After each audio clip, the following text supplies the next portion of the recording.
Kính thưa quý vị, rồi thuốc của cô dâu dùng ký thơ và chú rể Phan Á Vinh đã đến.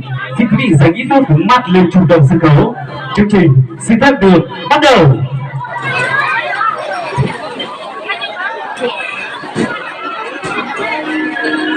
Xin chào mừng toàn thể quý vị đã có mặt trong buổi lễ vô quy.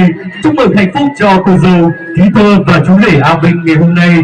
Lời đầu tiên, trong phút ba sòng xin được thay lời cho hai gia đình, đặc biệt là cô dâu chú rể, xin gửi đến toàn thể quý vị lời kính chúc sức khỏe để chào mừng trân trọng nhất. Dù chia tờ giấy trong biệt dính cứ tin anh trà số lệnh số tù, tôi cùng đò bê trong trong đầu đu nò. Số kế tờ ót tòa địa sĩ thiên đồ nhát đầu bấu, mô lùng phố y chồng địa sĩ cứ tên anh trà nọ nga nha rồng. Kính thưa quý vị, mặc cho thời gian trôi qua, mặc cho bất cứ điều gì có thể xảy ra, thì tình yêu vẫn luôn mãi định hướng trong tâm hồn của mỗi chúng ta. Bởi vì tình yêu chính là những giai điệu đẹp nhất của cuộc đời, và hôm nay chính là ngày vui nhất, hạnh phúc nhất của cô dâu chú rể, ngày tình yêu lên ngôi. Và bây giờ không để quý vị phải chờ đợi lâu hơn nữa, xin mời tất cả quý vị cùng ngước mắt lên về kính cổ hoa hạnh phúc để chào đón ngay sau đây đôi bên Lan và tân gia nhân cô dâu Dương Ký Thơ kết duyên cùng chú rể Phan Á Vinh. Xin quý vị dành một tràng pháo tay thật nồng nhiệt để chào đón.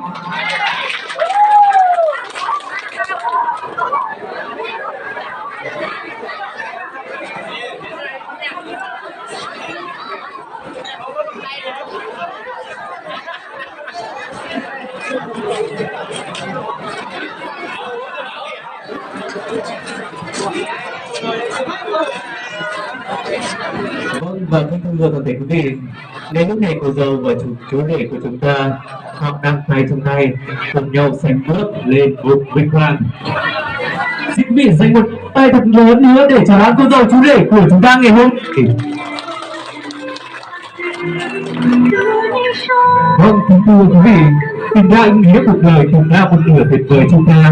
Một lần nữa, xin quý vị dành một tràng pháo tay thật nồng nhiệt để chúc mừng cho cô dâu chú rể trăm năm tình viên mãn. Bắt đầu nước phu thề.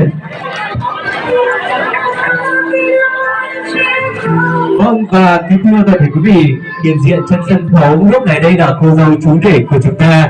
Và ngay sau đây, chúng ta sẽ cùng nhau chào đón thân sinh thân phố của cô dâu.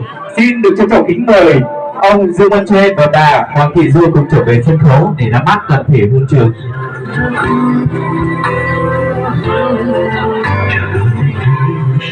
Hãy thơ liệt sĩ toàn dài, hải chat, gia thiên để hải chat tại cô vào bế sân ở tờ phò. Kính thưa toàn thể quý vị, vì chút lý do khách quan nên thân sinh phụ mẫu của chú rể không có mặt ngày hôm nay. Xin quý vị thông cảm và thân sinh phụ mẫu của chú rể xin gửi những cái lời cảm ơn chân thành nhất đến toàn thể quý vị. Và ngay lúc này đây, để cảm ơn những tình cảm thân thương của toàn thể quý vị, thân sinh của cô dâu có đôi lời chia sẻ. Xin quý vị dành một tràng pháo tay thật lớn được không ạ?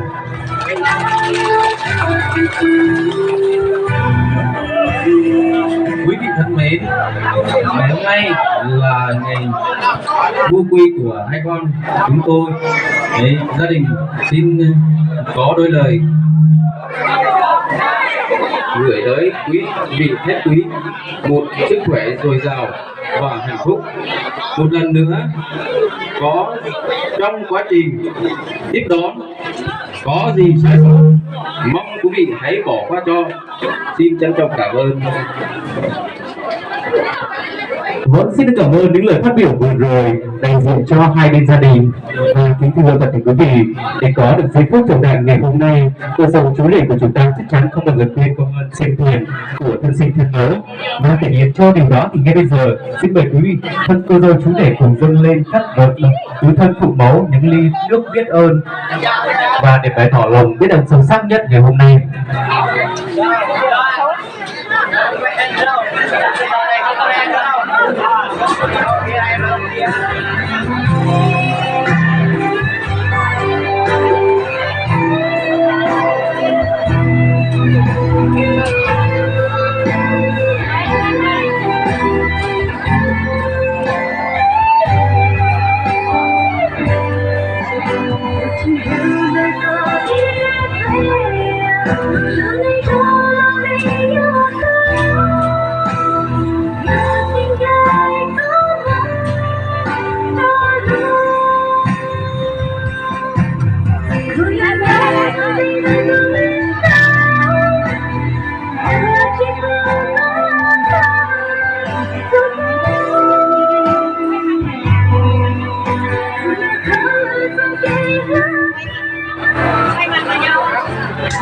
Vâng, và bây giờ xin mời quý vị cùng chia sẻ khoảnh khắc hạnh phúc nhất ngày hôm nay với cô dâu chú rể. Và xin mời cô dâu cùng đang chào tay nhau và uống ly rượu giao đôi. Và bây giờ quý vị đã sẵn sàng chưa? Nâng ly của mình lên đi ạ. Cùng đến với người dẫn chương trình. Nào, 1, 2, 3, xin chúc mừng. Vâng, quý vị cùng nâng ly của mình lên đi ạ.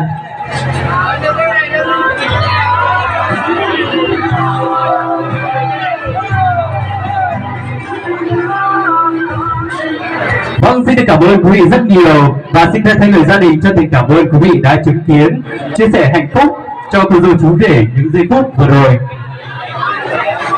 Và để đáp lại điều đó thì cho phép gia đình cùng cô dâu chú rể sẽ cùng nhau trở về bàn tiệc để cùng nhận những lời chúc mừng đến từ toàn thể quý vị.